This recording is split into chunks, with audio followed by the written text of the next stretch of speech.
Wannan ce yarinyar da ta tona wa iyayenta asiri har aka kama su.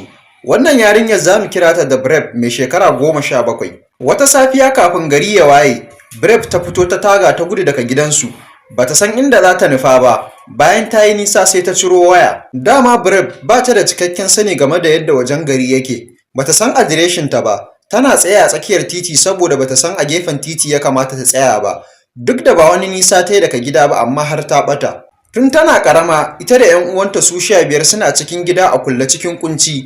Iyayensu sun hana su fitowa waje kwata-kwata. Ba sa zuwa makaranta, ba sa kallon windo, sannan sau ɗaya suke cin abinci a rana, wanka ma sau ɗaya a shekara. In suka yi laifi kuma su ɗaure su da sarƙa a gefen gado. Shekaru suka wuce ana haka. Sai wata rana Brave ta sace wayar da ba a fiye amfani da ita ba wadda suka ajiye. Ta fara amfani da Wi-Fi ɗin maƙota tana shiga intanet a ɓoye. Tana kallon bidiyoyin Justin Bieber da mamakin yadda duniya take a waje. Sai ta buɗe akawun a kafar sada zumunta. Ta fara shiga bayan gida ta fara ɗaukar bidiyonta tana rawa da waƙa a ɓoye tana ɗaurawa.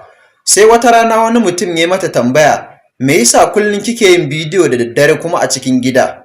Ta gaya masa gaskiya, sai mutumin ya ce mata wannan ba daidai bane ba, ki kira 'yan sanda ki gaya musu. Wannan ne ba Brave ƙarfin gwiwa.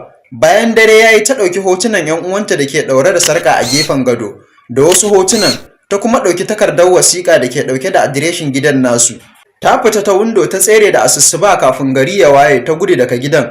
Bata san inda za ta nufa ba. Bayan ta yi nisa sai ta ciro waya ta kira 'yan sanda tana kuka tana ce musu, yanzu na gudo daga gidanmu, mu yara 15 ne a gidan, iyayenmu suna cin zarafinmu. Ba a jima ba 'yan sanda suka isa inda take, ta nuna musu hotunan da ta ɗauka, sannan ta ba su wasiƙar nan wadda take ɗauke da adireshin gidan nasu. Suna zuwa gidan suka tabbatar da gaske take, suka kama iyayen nata.